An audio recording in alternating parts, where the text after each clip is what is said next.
آج ہمارا سبق ہے الفوز الکبیر فی اصول تفسیر کا فصل رابع، چوتھی فصل کی جو بحث ہم پڑھ رہے تھے کہ قرآن کریم میں جہاں پر مخفی الفاظ آتے ہیں، مخفی المعنی آیات آتی ہیں، ان کے پیچھے کئی ایک وجوہات ہیں۔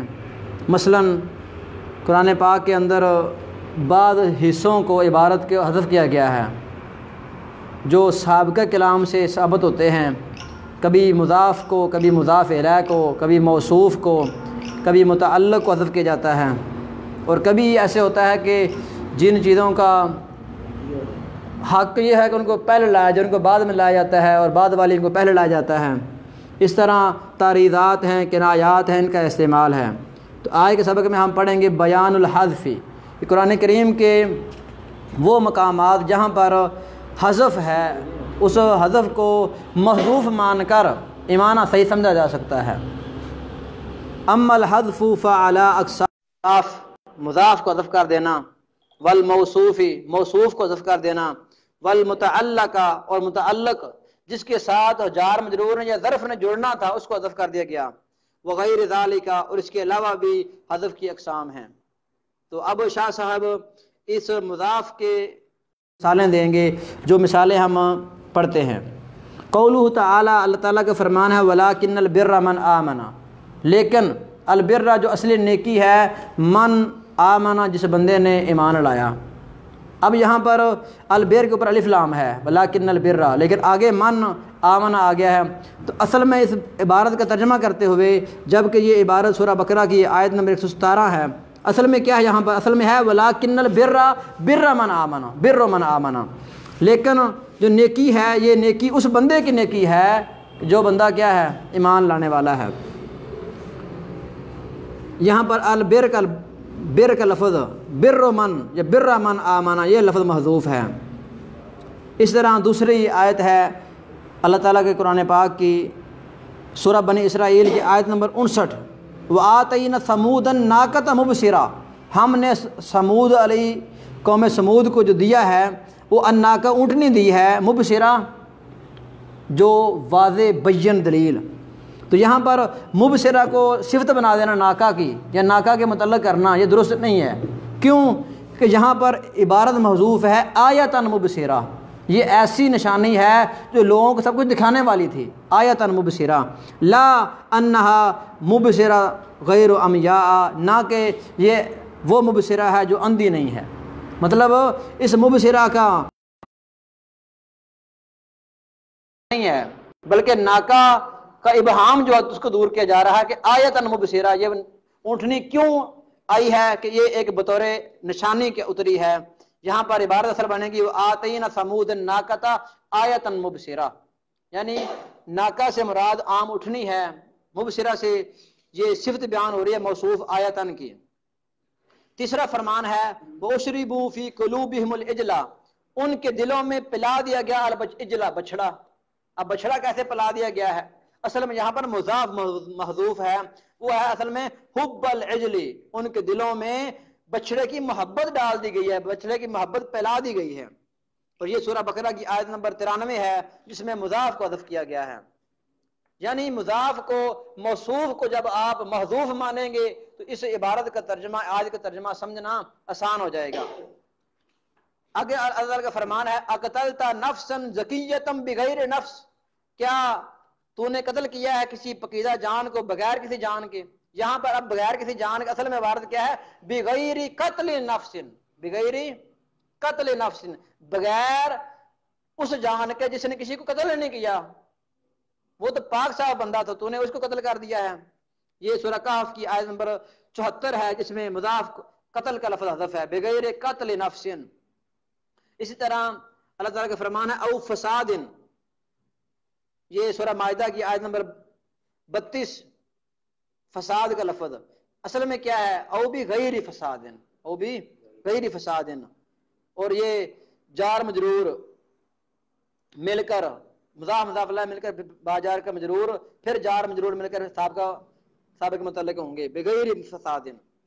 اللہ تعالیٰ کا فرمان آگے ہے جو قرآن پاک میں تقریباً 9 بار مختلف جگہوں پر آیا ہے. اس طرح سورہ رحمان میں بھی کئی ایک بار یہ آیت آئی ہے من فی السماوات والارض، من جو آسمانوں میں اور زمین میں ہے.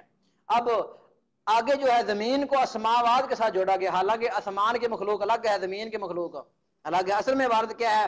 ای من فی السماوات و من فی الارض لا انہا شیئا واحدا هو فی السماوات والارض، نہ کہ یہ مقصود ہے کہ ایک ہی چیز ہے جو آسمانوں اور زمین میں ہے.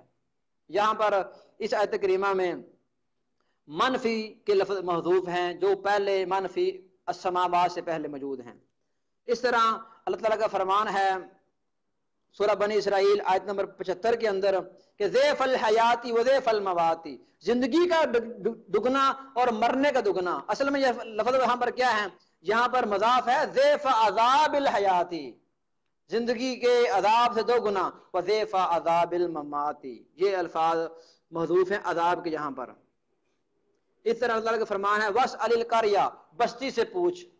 بستی سے اصل میں کیا ہے؟ وَاسْأَلْ، تو پوچھ، اہل القریہ، بستی والوں سے. یہاں اہل کا لفظ جو مضاف ہے وہ محذوف ہے. یہ سورہ یوسف کی آیت نمبر 82 ہے جس میں مضاف کو حذف کیا گیا ہے، اور جو مضاف الیہ ہے اس کو مضاف کی جگہ پر الف لام لگا کے کھڑا کر دیا گیا. اس طرح اللہ تعالیٰ کا فرمان بدلوا نعمت اللہ کفرا، انہوں نے اللہ کے نعمت کو کفر میں بدل دیا. یہ سورہ ابراہیم کی آیت نمبر 28 ہے. اصل میں یہاں پر کیا ہے؟ فعلوا مکان شکر نعمت اللہ کفرا، انہوں نے اللہ کی نعمت کے شکر کی جگہ پر کفر رکھ دیا، کفر کر دیا. اسی طرح سورہ بنی اسرائیل کی آیت نمبر 9 یہدی للتی ہی اقوم، یہ جو قرآن ہے یہ رہنمائی کرتی ہے، کرتا ہے اس چیز کی طرف، یہ اقوم جو زیادہ مضبوط ہے. اصل میں یہاں عبارت کیا ہے؟ یہدی للخصلۃ التی ہی اقوم، یہ قرآن ایسی خصلت کی طرف، ایسی خوبی کی طرف انسان کی رہنمائی کرتا ہے جو خوبی بہت ہی مضبوط ہے. سورہ بنی اسرائیل کی آیت نمبر 9 ہے یہ، اس میں موصوف الخصلہ کے لفظ کو اللہ تی سے پہلے محذوف مانا گیا ہے. اس طرح سورہ فصلت کی آیت نمبر 34 ہے باللتی ہی احسن. اصل میں یہاں پر کیا ہے؟ بالخصلۃ التی ہی احسن، یعنی ان آیات کا جب ترجمہ ہم کریں گے، اس کی تفسیر کریں گے تو ہم ان محذوفات کو مد نظر رکھ کر کریں گے جو شاہ صاحب نے بیان کی ہیں. اس طرح اگلی آیت سورۃ الانبیاء کی ہے جس 101 نمبر آیت سبقت لہم من الحسنی، ہماری طرف سے ان کے لیے سبقت لے گئی ہے الحسنی، حسنہ سے پہلے الکلمۃ الحسنی، اچھی عمدہ بات، والعدۃ الحسنی، اور اچھا وعدہ، وعدہ یعید سے ادا یہ مصدر ہے. اور اسی طرح سورہ بقرہ کی آیت نمبر 102 کہ علی ملک سلیمان، سلیمان کی بادشاہت پر، جبکہ یہاں پر جو الفاظ ترجمہ ہے وہ ہے علی عہد ملک سلیمان، عہد کا لفظ محذوف ہے.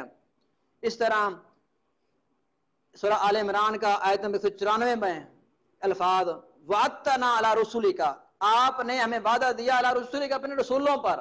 حالانکہ یہاں پر مفہوم کیا ہے؟ علی السنۃ رسولک، اپنے رسولوں کی زبانوں پر، نہ کہ رسولوں پر. السنہ کا لفظ یہاں پر محذوف ہے. اسی طرح سورہ قدر کی آیت نمبر 1 انا انزلناہ فی لیلۃ القدر. اب یہاں یہ سمجھنا ضروری ہے کہ ہم نے اس کو نازل کیا ہے لیلۃ القدر میں. یہاں پر ہود میر کا مرجع موجود نہیں ہے جو کہ قرآن ہے. یہ اصل میں ہے عبارت کیا؟ انا انزلنا القرآن، انا انزلنا القرآن فی لیلۃ القدر، یا پہلے ہم محذوف نکالیں انزلنا القرآن، ہم نے قرآن کو نازل کیا، انا انزلناہ فی لیلۃ القدر، یقیناً ہم نے اس کو لیلۃ القدر میں اتارا ہے. وَإِن لَّمْ يَسْبِقْ لَهُ ذِكْرٌ، یہاں ضمیر کا مرجع نہیں ہے، گرچہ ضمیر کا مرجع یہاں پر نہیں ہے، اور اس سے پہلے قرآن کا ذکر بھی موجود نہیں ہے. تو یہاں پر القرآن کے لفظ کو، یہ انزلنا القرآن فعل فاعل اور مفعول کو انا انزلناہ سے پہلے مقدر ماننا، یہ معنی مفہوم کو زیادہ سمجھانے والا ہے. اس طرح اللہ تعالیٰ کا فرمان سورہ صاد آیت نمبر 32 میں حتی توارت بالحجاب، یہاں تک کہ وہ چھپ گیا پردے کے پیچھے. اب توارت کے اندر جو یہ ضمیر ہے وہ صاحب کدھر لوٹ رہی ہے؟ اصل میں یہاں پر ہے الشمس، حتی توارت الشمس، سورج چھپ گیا بالحجاب، پردے کے پیچھے. یہاں ضمیر کا مرجع جو ہے وہ محذوف ہے. اسی طرح سورہ فصلت کی آیت نمبر 35 وما یلقاہا، نہیں وہ دیا گیا، نہیں وہ انڈیلا گیا اس میں وہ کیا چیز کیا ہے؟ ہا ضمیر کا مرجع خصلت صبر، صبر کی جو خصلت ہے وہ اس میں نہیں ڈالی گئی، یہ مرجع ضمیر یہاں پر بھی محذوف ہے۔ اور اگلی آیت ہے وہ عبد الطاغوت، سورہ مائدہ کی آیت نمبر 60، اس میں موصوف محذوف ہے، جنہوں نے الطاغوت کا لفظ پڑھا ہے، عبارت کیا بنے گی؟ جعل منہم من عبد الطاغوت، بنا دیا ان سے من اس کو بھی عبد الطاغوت، جس نے طاغوت کی عبادت کی۔ اور اسی طرح آخری آیت یہ ہم جو پڑھنے لگے ہیں اس میں بھی فجعلہ نصبا وسحرا، یہاں پر جار مجرور دونوں حذف ہیں، اصل میں عبارت تھی جعل لہ نصبا وسحرا، ہم نے اس بندے کے لیے نسب اور سسرالی رشتہ دار بنا دیے ہیں۔ یہ آیت کریمہ سورہ فرقان کی آیت نمبر 54 ہے، اس میں جار کو لہو کو حذف کر کے اصال الفعل الی المجرور، جو مفعول تھا مجرور تھا ہی ضمیر، اس کو فعل کے ساتھ جوڑ کر ڈائریکٹ مفعول بھی بنایا گیا ہے۔